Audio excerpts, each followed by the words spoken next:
Hi, hello and welcome. You're watching Migrate Me on Me TV. Do you want to live and study in Australia? I think you do. Then what are you waiting for? Now it's easy with the new state-sponsored visa. In this episode, we will cover in detail about ACT-sponsored visas.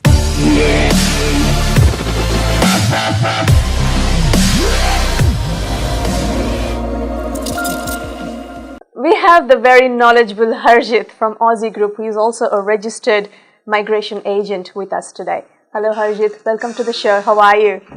Good, thanks. Yourself? Thank you very much. So today we're going to discuss about ACT sponsored visa. Yeah. So my first question would be, would people prefer to live in Canberra? Yes, I believe Canberra is the capital of Australia. It's a beautiful city. I've been there, and there's a lot to discover in Canberra, as it is a little bit quite as compared to the big cities. Oh, you're too nice. It's very quiet. Very, very quiet place. And I believe like when students move to Canberra, and they can explore different things, because they already been to this, Melbourne and Sydney and kind of Brisbane cities, which are fast life as compared to Canberra, and they can explore something. And because there are not many businesses running over there in Canberra, it's not as competitive as compared to Melbourne or big cities that we have in Australia. Yeah. They have an opportunities to own their own business if they get experience and they get the qualification. Okay. So what are the requirements for the ACTs? ACT, they recently update their criteria, I say requirement for the purpose of nomination of state sponsorship. And they recently, from 1st of August, they have updated their criteria of state sponsorship, and they have different things to offer for onshore applicants and for offshore applicants. Mm-hmm. And they have something new to offer for tourist visa holders as well. Okay. And as we can see, there are many students that we have in major cities in Australia, such as Melbourne, Brisbane and Sydney, and so on. Yeah. And they are really struggling to apply for permanent residency. Yes. After they finish their qualification. Yeah. And ACT have something for them from where they'll be eligible to apply for permanent residency if ACT nominate them for the state sponsorship. So is that the only requirement that they have, or do they have a set? They have, like, if there are many applicants that we see on daily basis. They are holding temporary residence visas. Mm-hmm. And they have finished their qualification 1 year back or 6 months back. Mm-hmm. And they are struggling to get enough points which make them eligible to get an invitation in their particular field. Okay. And they won't be able to get enough points, for example, accounting students. Okay. Right now, the cutoff for accounting students is 80 points, and they may come down to 75, but to get 75, they required, I believe, 18 each in IELTS and equivalent score in PT. That's a high score. That is very high score, and they have to be accurate enough to get the desired score. Okay. And that's all, like, even if they have 65 points or 60 points,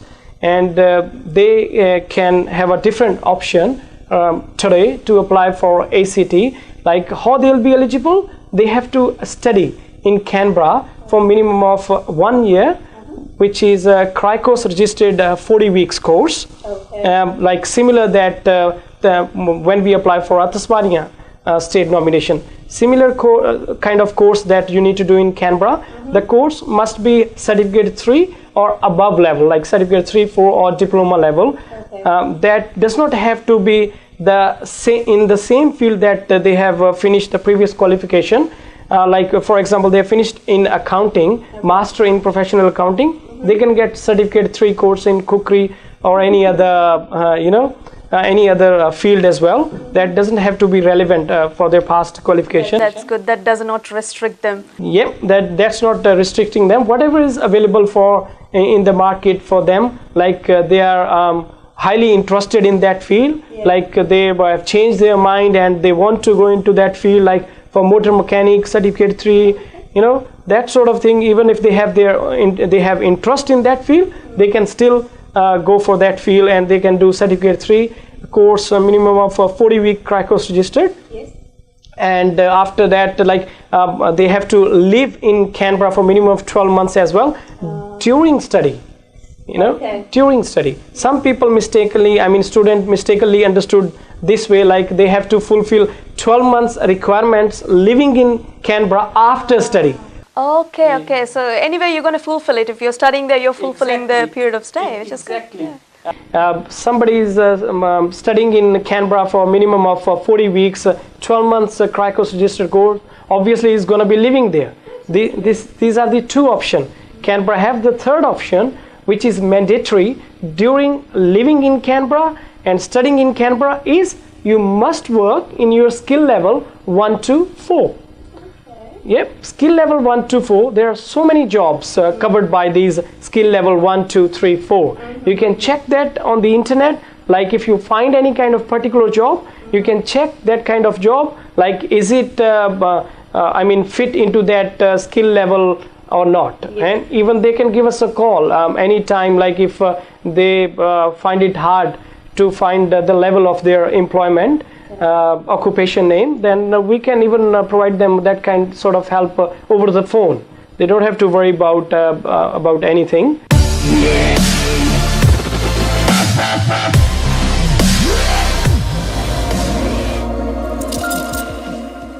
So Harjit, which stream of professionals are struggling to apply PR in Australia? I believe most of the accountants, IT professionals, or we can say in engineering field as well, are struggling to apply sometimes for permanent residency, because if accountants want to apply for permanent residency and in 189 stream, they must have a minimum of 60 points just to be eligible.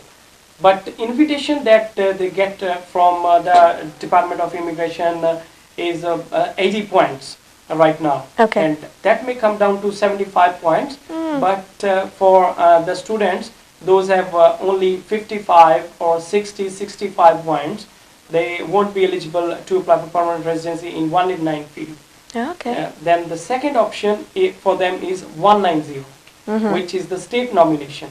And that's how Canberra is offering them for nomination if they fulfill their requirements. So that's how Canberra comes into the picture. And like for example, if we have somebody in telecommunication engineer, or we can say in another engineering professionals, they are struggling right now to get an invitation as well for 189 with the 60 points. They can apply for the same option as well after meeting the criteria. What are the questions that you get in regards to getting a PR when somebody is already holding on to a temporary residency? At the time when students are holding temporary residence visas, they often pretty much panic about the expiry of their visas. Fair enough, because for them the whole world is just coming to an end. Yeah, that's true, exactly right. And because their temporary residence visa is about to expire, and they, as soon as they got their temporary residence visa granted, they started achieving desired score in English proficiency requirements such as IELTS, PT, or TOEFL, and they struggle a lot to get their desired score as per their occupation, and their temporary residence visa is getting close to the expiry date, and they keep calling us, panic mode, and they say like, please let us know what is the other option. We keep trying for professional year. We already got admission in professional year to gain more 5 points, we can say, or they started trying NATI to get another 5 points. In the meantime, they started getting prepared for the 7 in each and 8 in each as well, and at the same time they want to put another option in the line. What if they don't get their desired score? That's the time when we offer them these things, like, you don't have to worry, you got the another option if you're ready to make a move to this prospective state. It is indeed a prospective state. So if the applicant has experience in the said field, is there an option for them to apply for the ACT nomination? Yes, exactly. And if somebody is experienced enough in their particular field, like if somebody got experience from overseas, or if they have experience in Victoria, if they work in their particular field in Victoria during their studies, and they're working on the temporary visas, and I always, as a member of an Aussizz group, I always come forward to motivate them, like to apply in ACT for the job opportunities. And they said like it's very hard to get a job in ACT. I said, look, when you came here from overseas, you know no one, and see you are fulfilling all the requirements, daily basic needs in the daily life, and now you already got a job here in Victoria as well. Same way, if you apply in ACT, you may get a job in ACT as well. And many of my clients, they did find a job in ACT. Wow, that's so nice. You should feel proud about that. Yes, I do actually. Thank you. Brilliant, brilliant. That's good. So you support your clients throughout their journey? Yep, I do support in different field. Like I do motivate them. Yep, like as I can. I want to share one thing with you. Like today, I met one of my client, and he was talking about his friend. He said that his friend didn't know, like, I'm your client as well. He said, like, from Aussizz group, I went to Aussizz group, and someone from Aussizz group motivated me to get a 7 in each equivalent score when I went there just for a normal consultation. Like, he told me, you join PD classes for the Aussizz because we have a very good tutors. I believe I've got to trust on my tutors. They will definitely help you to get 7 in each equivalent score, and he actually did. He was telling his friend to join PD classes here in Aussizz. Beautiful.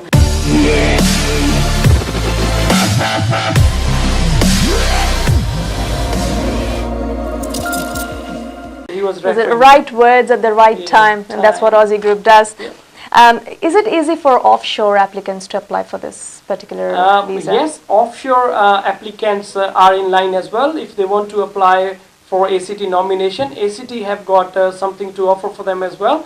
If their occupation is open in Canberra and it is in demand, then they can apply for ACT nomination as well. But they need to prove minimum of 5 advertisement in that particular occupation in ACT before they make their application.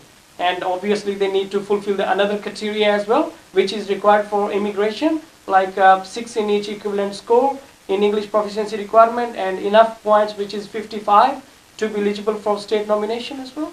Okay. And if you have a family in ACT, is that a benefit?